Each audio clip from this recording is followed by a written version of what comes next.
할렐루야. 네, 우리 함께 은혜 받으실 말씀의 제목은 주님 안에 하나라는 제목으로 우리 함께 말씀의 은혜를 받도록 하겠습니다. 우리가 지금 로마서에서 우리가 지금 다루는 부분은 뭐냐면, 우리가 전에 한번 우리가 얘기했듯이 유대인들은 혈통으로 하나님 앞에 구원받을 거라고 생각하는 생각을 갖고 있었는데, 바울의 이야기는 좀 달랐죠. 바울은 무엇으로 구원받습니까? 예수 그리스도를 믿는 믿음으로 우리가 구원을 받는다.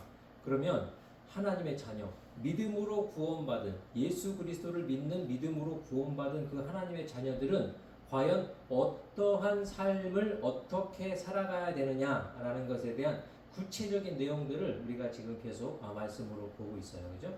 우리가 전주에는 뭘 얘기했죠? 우리가 바울이 우리에게 이야기하는 영적 예배, 이 세대를 본받지 말고 하나님이 원하는 게 무엇인지, 하나님이 정말 중요하게 생각하는 게 무엇인지 그거를 분별하는 그러한 삶, 영적인 예배를 드리는 삶, 그러한 삶을 살아야 된다라고 얘기를 하고 있었어요. 그죠?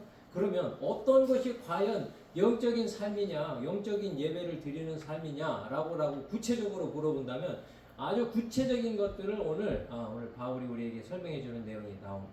그 첫 번째 뭐냐? 우리는 예수 안에 하나라는 것입니다. 할렐루야. 공동체. 우리 커뮤니티라는 말 많이 쓰잖아요. 우리 교회 등에서 엘린 커뮤니티잖아요. 공동체. 이 공동체라는 것은 무엇이냐면 어떤 하나된 가치와 하나된 어떤 뜻을 위하여서 모여있는 소규모의 집단들을 우리가 공동체로 얘기를 해요. 그죠? 여기서는 우리는 누구 공동체예요? 예수 그리스도가 중심이 되는 예수 공동체. 예수를 중심으로 하나가 되는 공동체의 삶을 우리가 살아야 된다라는 것이 오늘 본문의 내용의 핵심인 것입니다. 근데 사람이 여러 사람이 모이면 그 안에는 뭐가 있어요? 항상 갈등이 존재하죠. 사람들이. 집안에 이렇게 몇 명 안 돼도 항상 거기서 막 싸워. 물론 하은이와 하영이는 안 그랬겠지만 대부분 자매들이 막 싸우고 막 형제들이 많이 싸우고 그래요. 그죠? 전혀 모르지 하영이 그런 거. 싸워본 적이 없을 거야. 언니한테 맨날 맞아가지고.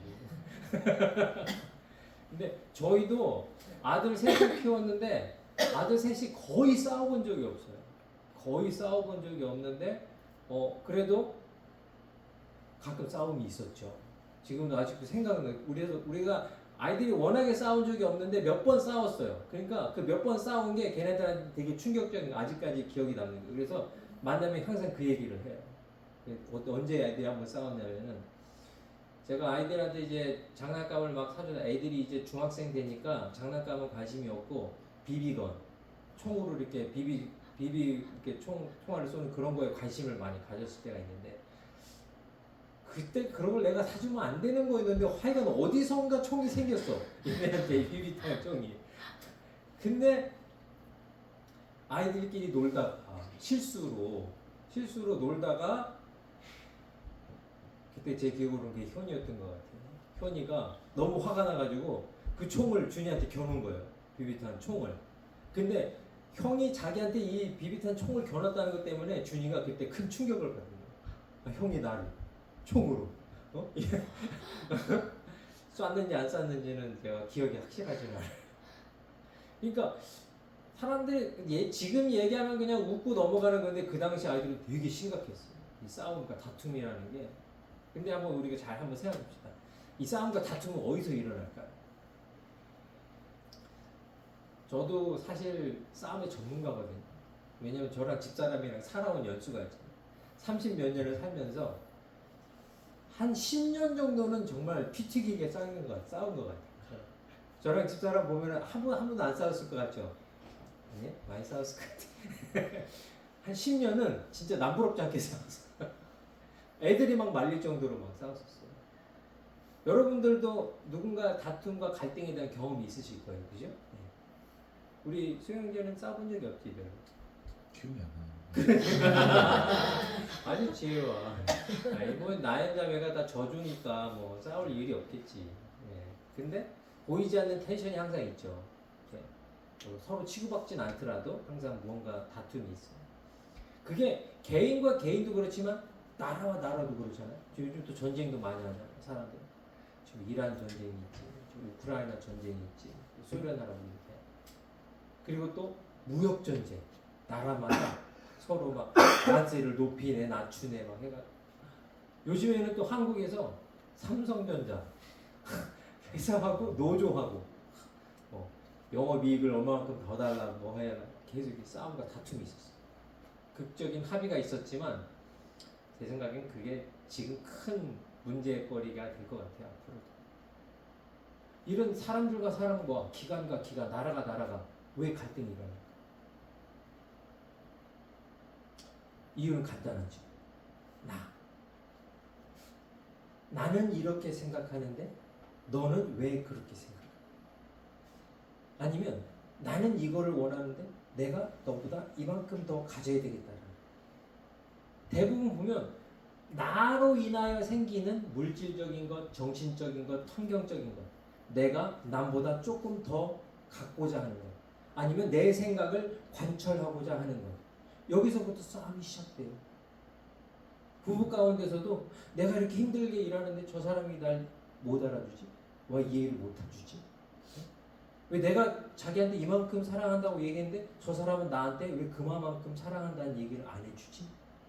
대부분 나라는 존재 안에서 내가 무언가를 기여했을 때 그거에 대한 피드백이 좋지 않거나 성에 안 차거나 아니면 내가 이해받지 못하고 내가 상대방으로부터 인정받지 못하고 사랑받지 못하고 관심받지 못하고 내가 투자한 것보다 리워드가 작을 때 항상 사람과 사람, 나라와 나라, 관계와 기관과 기관들이 갈등이 생기게 되고 거기서 다툼이 일어나게 돼요. 이번에 삼성 노조에 싸우는 것도 봐도 솔직히 기가 막혔어요. 기가 막혔어요. 역대적으로 큰 이윤을 얻은 회사에 대해서 일한 노동자가 그것에 대한 이윤을 갖다가 그것도 일부가 아니야. 수억 원이야. 수억 원. 억대로다 그 사람들이 그거를 회사로부터 당연하게 요구하는 거예요. 근데 그 환경을 바라보는 정말 소수의 소액의 금액으로 하루를 근근덕신 살아가고 있는 관계 회사들, 또 하청업체들, 또 삼성의 또 다른 기업 사람들, 아니면 다른 회사에 다니는 그 모든 사람들이 그 환경을 볼 때에 너무 극명하게 보이는 거죠. 회사는 회사의 이윤을 지키기 위해서, 또 노동자는 자신들의 어떤 이득을 늘리기 위해서 첨예하게 싸우는 거예요. 서로 누구의 입장을 보니까 나의 입장, 내 입장, 내 입장. 우리라는 입장보다 이 나의 입장이 커지다 보니까 우리는 다툼과 갈등이 일어나요. 근데 이거랑 정반대의 기사가, 신문 기사가 또 얼마 전에 또 한국에서 나왔어요. 다른 기업들이 삼성 노조랑 삼성이랑 싸우는 걸 보고 이거 봐라. 회사가 큰 이득을 얻으면 이걸 나눠달라고 이렇게 데모를 하면 이기는구나. 그렇게 생각해서 노동쟁의를 갖다가 검토하고 있는 노조들이 막 늘어날 때에 어떤 회사냐면 그 하나라는 회사에서는 정반대의 의견을 해요. 앞으로 이 회사가 더 발전하기 위해서 노조가 노력해야 되는 부분이 자신들의 어떤 이득을 늘리는 게 아니라 더욱더 새로운 신입사원을 더 많이 뽑고 회사를 발전하는 데서 기임을 늘리고 이런 것들을 회사와 협의하는 우리라는 생각을 갖고 이거를 접근하니까 전혀 다른 요구사항들이 생길 수 있다라는 거예요. 나 중심으로 생각할 때랑 우리라는 중심으로 생각을 바꿀 때에 전혀 다른 결과가 나올 수가 있는 거예요. 여러분 제가 뭐 노동쟁의 행위를 제가 반대하는 입장에서 말씀드리는 게 아니에요. 노동자는 정당한 권리를 쟁의를 통해서 얻을 수 있어요. 그게 우리 사회가 갖고 있는 안전장치 중에 하나예요. 그런데 삼성전자가 이렇게 되는 것을 보면서 그 노조가 하고 있는 자신들의 권리라는 것은 제가 개인적으로 생각했을 때는 그 사람들의 권리를 넘어서는 부분이 있었어요. 왜?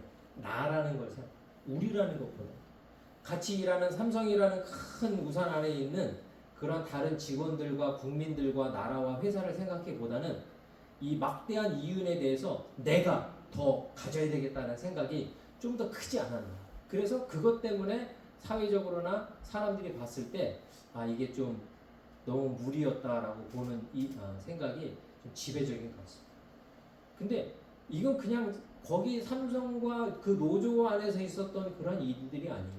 우리 주변에서도 지금 수없이 일어나고 있어요.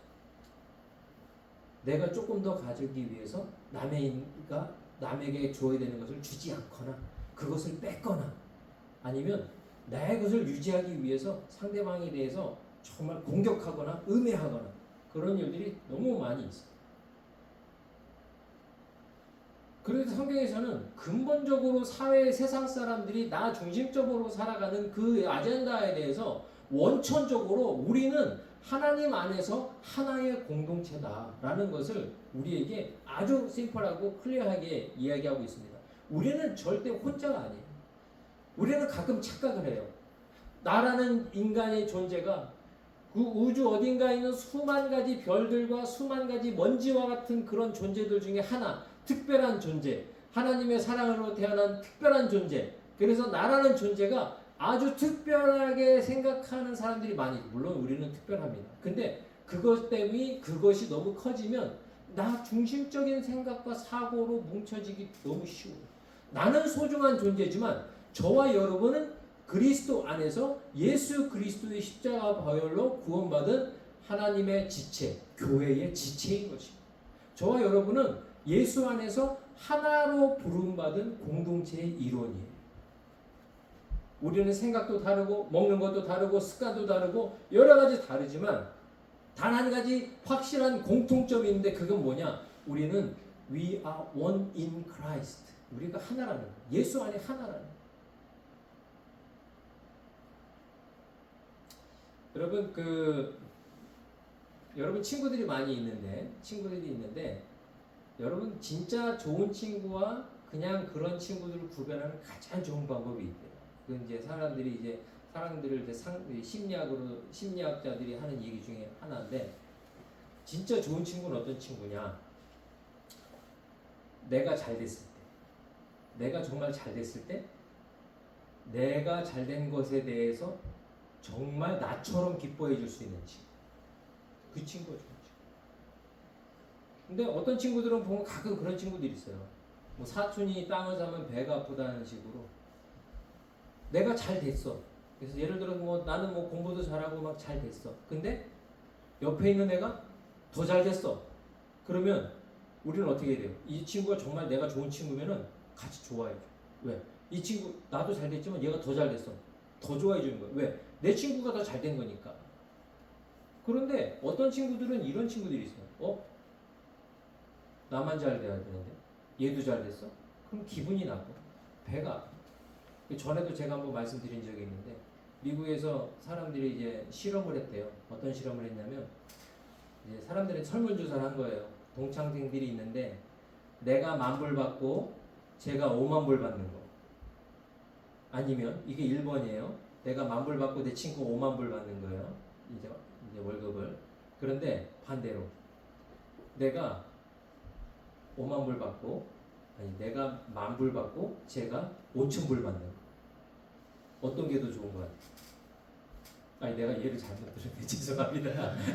내가 5,000불 받고 제가 10,000불 받는 거예요. 내가 5,000불 받고 제가 10,000불 받는 거. 근데 내가 4,000불 받고 제가 2,000불 받는 거. 사람들이 어떤 걸 더 선호했다고 그랬니? 이 연구 결과에 두 번째. 내가 조금 덜 받더라도 걔가 더 못 받았으면 좋겠네.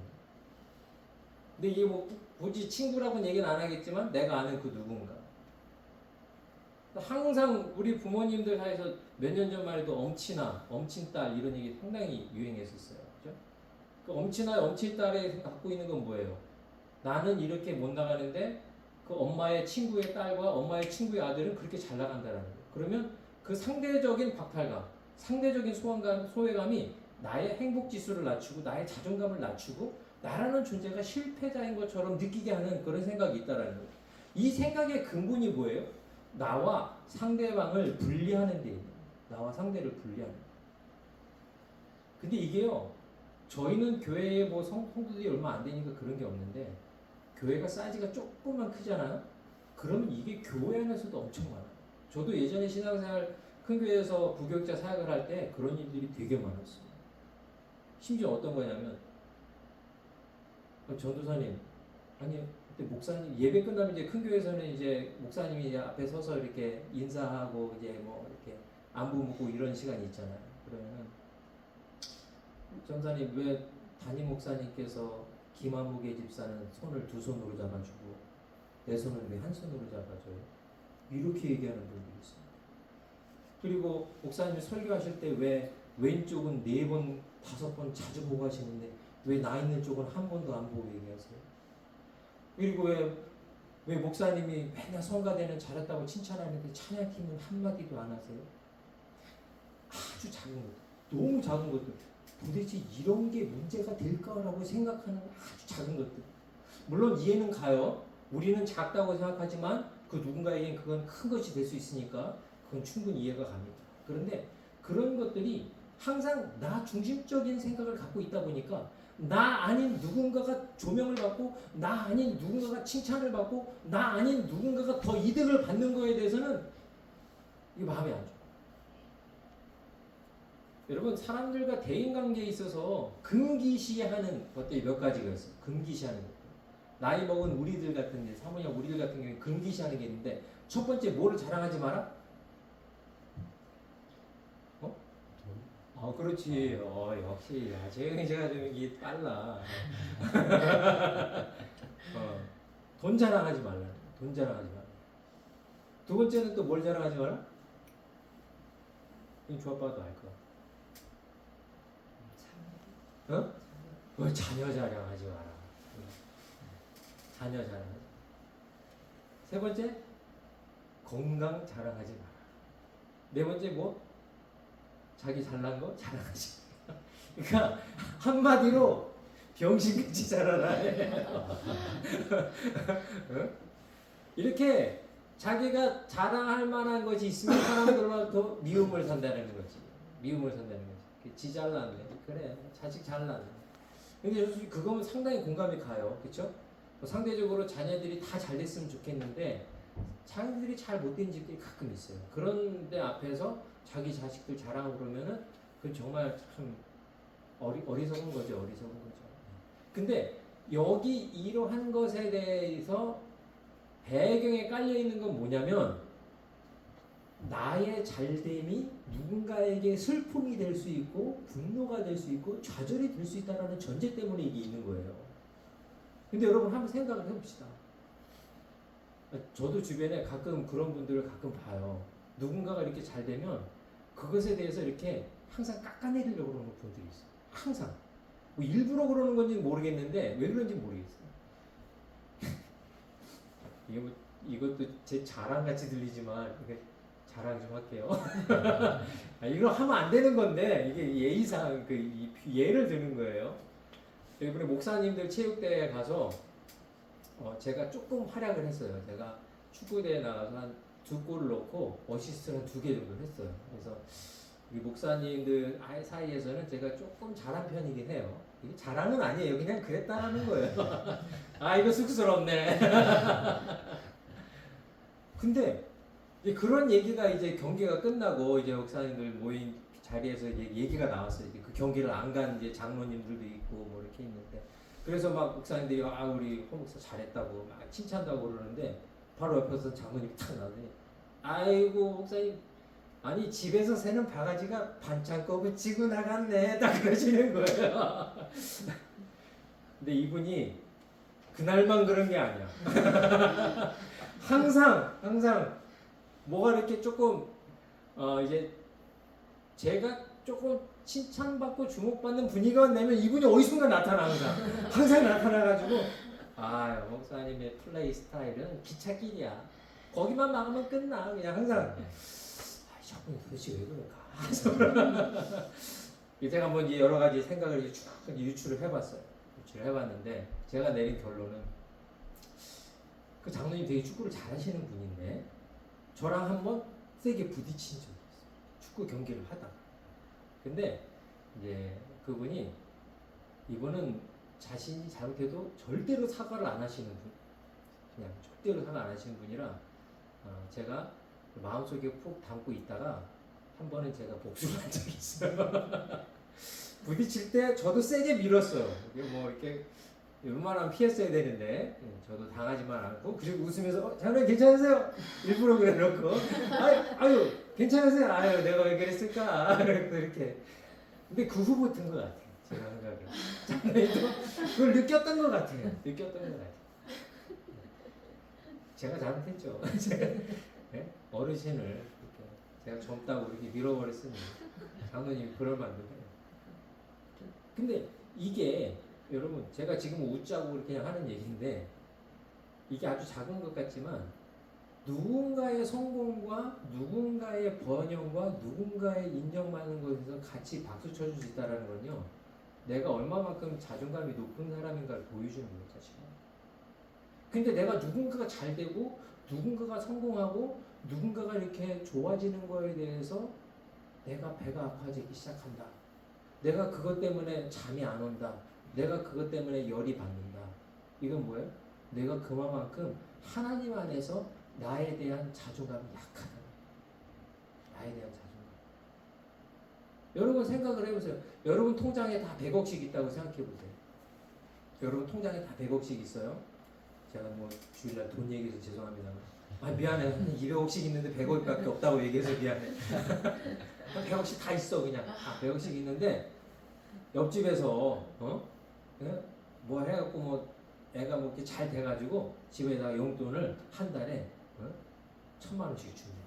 그럼 여러분 어떨 것 같아요? 그래. 옆집에 잘 키워서 효도해가지고 뭐 부모님들한테 이렇게 용돈 주니 좋네. 예, 이렇게 생각이 드실 거예요. 근데 바꿔서 한번. 여러분 통장에 마이너스 10억씩 있어. 근데 옆집 애들이 옆집 사는 그 노인네 집에다가 한 달에 1,000만 원씩 준다고 생각을 해봐요. 이건 얘기가 달라지는 거야. 우리 자식들은 다 키워놨더니 다 지들 살고 지들 먹고 사는데 바빠가지고 엄마 아빠 이렇게 개고생하는데 이거 안 해주나라는 이 생각이 들겠어요 안 들겠어요? 들죠. 당연히 들어요. 그럼 어쩔 수가 없어. 우리는 인간이야. 그게 안 들면 그 사람 이상한 사람이야. 좀 정신과 한번 가봐야 돼. 그게 정상이에요. 정상. 그게 정상이야. 근데 그 차이는 뭐예요? 내가 얼마만큼 가지고 있냐라는 나의 생각. 하지만 저와 여러분은요, 이 세상에 물질을 통하여서 물질을 추구하며 살던 사람들이 아니에요. 저와 여러분은 예수 그리스도의 그 보혈의 피값으로 거저 구원받은 하나님의 자녀인 줄 믿습니다. 그 얘기는 뭐냐?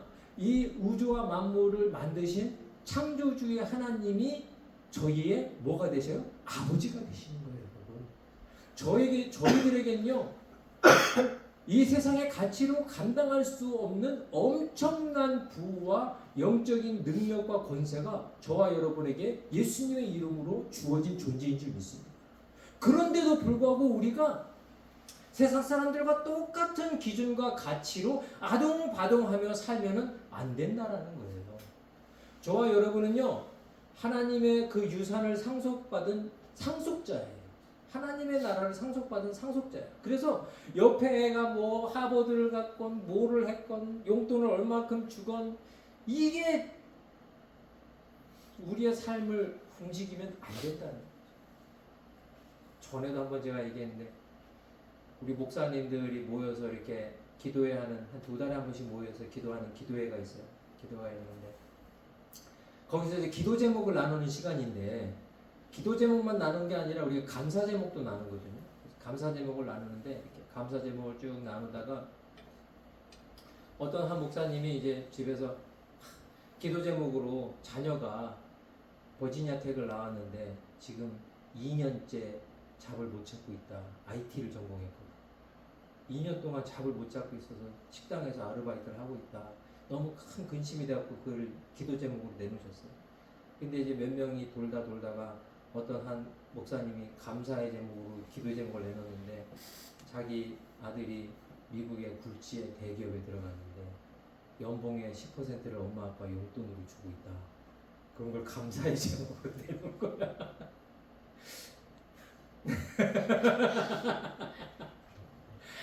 뭐 일부러 그러신 건 아닌 거야. 일부러 그러신 건 아닌데.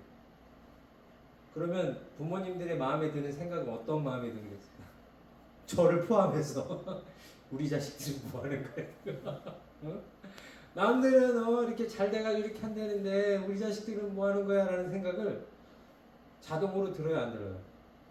나만 쓰레기야? 나만 쓰레기야? 그런 생각이 스쳐 지나가죠. 우리 인간이기 때문에 그런 생각이 들 수도 있어요. 근데 그 다음이 문제죠. 만약 저와 여러분이 이 세상에 갖고 있는 이 물질이 최고다.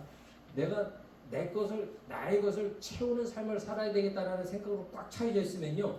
그거는요, 잠 못 들 만한 그런 얘기예요. 왜? 나에게 그런 게 없기 때문에. 나는 루저야. 내 실패했어. 우리 아이들은 불효자야. 이런 생각에 사로잡혀 살아야 되는 거예요. 근데 그게 중요한 게 아니죠. 정말 중요한 건 뭐예요? 저와 여러분이 하나님의 상속자라는 거예요. 저와 여러분에겐 예수 그리스도의 복음과 구원의 은혜가 있다는 거예요. 그래서 그것만으로도 저와 여러분은 이 세상의 어떤 물질적인 것과 축복과보다도 비교할 수 없는 것을 소유하고 있는 나 스스로에 대한 진정한 이해, 나에 대한 진정한 자존감, 그 자존감을 저와 여러분이 회복해야 된다는 거예요. 그게 있으면요, 여러분, 저와 여러분은 혼자가 아니에요. 예수 안에서 그러한 공동체 안에서 저와 여러분이 하나의 공동체로서 누가 잘 되든 누가 못 되든 안 되면 도와주고 잘된 사람 축복해주고 축하해주고 이런 것이 넘쳐나는, 그래서 상대적인 박탈감과 소외감과 나를 상대적으로 비교해서 나 스스로를 비하하는 그런 삶이 아닌 공동체 안에서 서로 기뻐하고 공동체 안에서 서로 자족하고 만족하는 삶을 저와 여러분이 누릴 수 있다는 것에 대한 전제를 오늘 바울이 오늘 말씀을 통하여서 우리에게 이야기하고 있습니다. 그런데 그 안에서도요, 하는 사람들이 역할이 달라요. 본면에 나오면은 어떤 사람들이 종류가 있느냐, 우리는 주변에서 그런 사람들을 많이 봐요. 직분, 교회 안에서의 하는 사람들의 특징이 있어요. 어떤 사람들은요, 가르치는 사람이에요. 가르치는 사람. 저 같은 목사 같은 사람, 그게 뭐 제가 직분도 알지도 못하지만 목사라는 직분 때문에 여러분 앞에서 이렇게 20, 30분, 40분을 떠드는 거예요. 저는 가르치는 일을 하나님께서 이 교환해서 주신 직분으로 그냥 하는 거예요. 근데 제가 잘나서 그런 거예요? 그래서 가르치는 사람이 높은 거예요? 그렇지 않아요. 저희들은 똑같은 거예요. 어떤 사람은 섬기는 사람이래요. 섬기는 사람. 섬기는 사람 어떤 사람이에요? 집사람이 일주일에 한 번씩 여러분을 위해서 우리 친교를 준비하는 거 얼마나 열심히 준비하는지 아세요? 요리 연구해. 요리 연구가야. 요리 연구가 나소영 선생이라고 불러둘 때도 요리 연구하죠. 또 성도들이 지나가면서 했던 말을 다 기억해요. 아무개가 뭐 먹고 싶었대. 그러면 그걸 기억해서 그걸 또 만들어요. 나는 집사람한테 얘기했죠. 여보, 우리 비 오니까 오늘 잔치국수 먹을까 했더니 안 돼. 사모님이 김치찜 먹고 싶다 그랬어. 그래서 메뉴가 바로 김치찜으로 바뀌는 거야. 그냥 메뉴 김치찜 바뀌었어. 남편이 뭐라 그래도 소용이 없어. 김치찜으로 바뀌고, 그러면 김치찜에다 고기 많이 넣어. 우리 수영 형제 좋아하니까. 아니야, 수영 형이 김치 냄새 나면 싫어하니까 따로 수육을 만들어야 돼. 그러니까 그만큼 존중받고 사랑받는 존재야. 감사해야 돼. 응? 아니, 말씀을 전하는 거나 섬기는 거나 주님 안에 동일한 거예요. 누구 하나 높은 게 없고 누구 하나 낮은 게 없어요. 게다가 거기도 뭐라고 나오냐면요, 4절에 보면 혹은 권면하는 자, 누군가에 이렇게 조언을 이야기하고 이렇게 권면하고 다른 사람에게 조언을 하는 그런 것도, 심지어는 구제하는 거. 이 구제라는 건 뭐예요? 좀 돈이 넉넉해서 그 돈으로 어려운 사람들을 도와주는 거. 우리가 사회적으로 계급을 나눈다면 누가 제일 높아요? 구제하는 자죠. 어? 돈줄이니까. 어? 그래서 일반적인 어떤 교회에서는 재정부장이 그 교회의 실세 가장 왜 교회 재정을 총괄하고 있으니까 실세가 재정부장님을 한다라는 얘기도 있을 정도. 그런데 이게 다 뭐라는 거예요? 주님 안에 하나의 지체. 누구 하나 높고 낮음이 없어요. 여러분들 신체에서도 내가 눈은 제일 소중하고 발은 제일 후지다 이렇게 얘기하잖아요. 우리 몸은 다 소중해요. 어디 하나 아프지 않으면 병원에 안 가야 되는 게 없어요. 다 병원 가요. 눈에 보이지 않는 이빨도, 미국에서는 이빨이 제일 힘들어요. 보험이 안 돼. 그런 의미에서 우리 하나님께서 우리 하영이에게 이빨을 가르쳐 주신 거에 대해서 너무 감사하고 있어요. 그러니까 우리가 생각하고 있는 이 세상의 가치관에 의해서 돈, 권력, 명예, 그래서 돈 많은 사람, 명예 높은 사람, 권력이 높은 사람, 이런 거에 나 중심적인 세계관에 빠져가지고 나 중심적인 세계에서 허우적거리며 살 게 아니라 하나님의 창조주의 유산을 상속받을 상속자로서 이 세상의 높고 낮음이 아닌 하나님의 나라에서의 높고 낮음을 생각해서 하나님의 나라의 가치관으로 살아야 된다. 우리가 혼자가 아니고 우리는 하나다 라는 것을 바울 선생이 우리에게 강조하고 있는 겁니다. 우리는 생긴 게 달라요. 좋아하는 것도 달라요. 우리가 추구하는 가치도 살짝 다를 수 있습니다. 하지만 저희는 예수님 안에 하나입니다. 더 이상 세상적인 것으로 상대적인 것으로 서로를 비평하고 판단하고 스스로를 끊임없는 자괴감 가운데 무너뜨리지 말고 하나님 안에서 하나님의 상속자, 유산을 받을 하나님의 유일한 상속자로서의 자부심을 가지고 공동체 의식을 가지고 서로를 이해하고 상대방의 잘됨과 번영에서도 정말 기뻐하고 즐거워할 수 있는 그런 자족하며 만족하며 살 수 있는 저와 여러분 될 수 있기를 예수님의 이름으로 축원드립니다. 기도하겠습니다. 주님 감사합니다. 오늘도 세상의 사람들은 자기가 얼마를 가졌는지, 얼마를 갖고 있지 않은지, 또 내가 얼마만큼 사랑받는지, 얼마만큼 사랑받고 있지 못한지 그런 것 때문에 하루하루를 기뻐했다, 슬퍼했다, 좌절하며 살아가고 있습니다. 하지만 저와 우리 모든 그리스도인들의 공동체는 예수 그리스도의 희생의 사랑을 받은 이 우주적인 유일한 존재라는 것을 깨닫고 하나님 안에서 예수 안에서의 공동체를 이루어 서로의 번영과 서로의 즐거움에 같이 즐거워하고 서로의 좌절과 힘든 것에 같이 울 수 있는 그러한 넉넉한 마음으로 예수 안에 하나 된 그러한 공동체로 살아갈 수 있도록 주님 축복하여 주시옵소서. 그래서 하나님의 안에서 예수님의 사랑 안에서 사랑 안의 공동체로서 이 모든 것을 행할 때에 그리스도의 사랑으로 행하게 하시고 나중에 정말 잘됐고 칭찬받을 만한 것이 있으면 오직 예수 그리스도만이 칭찬받을 수 있는 그러한 겸손한 서로를 위해 주는 공동체의 생활을 할 수 있도록 주님 축복하여 주시옵소서. 우리의 연약함과 부족함을 아시는 주님, 우리의 부족한 이기심과 나 중심적인 생각이 살아날 때마다 우리를 위해서 십자가 진 예수님의 보혈을 생각하게 하시고 겸손하게 회개하며 낮아지게 하여 주셔서 서로를 인정하며 사랑하는 주님 안에 정말 사랑 많은 엘린 공동체의 교회가 될 수 있도록 축복하여 주시옵소서. 감사드리며 울건하신 예수님의 이름으로 기도드렸습니다. 아멘. 지금은 우리 주 예수 그리스도의 십자가의 은혜와 하나님 아버지의 그 크신 사랑하심과 성령님의 내주하시고 교통하심과 조명하시고 능력 주심의 역사가 오늘날 예수 안에 하나 된 우리가 서로를 사랑하며 서로를 세워주고 하나님께 영광 돌리며 살아갈 때에 우리 교회와 모든 공동체가 예수님의 은혜 가운데 화평과 평화를 누리며 번영할 수 있도록 축복하여 주시옵소서. 예수 그리스도의 이름으로 축원하옵나이다. 아멘. 우리 하나님께 감사의 박수 드리겠습니다.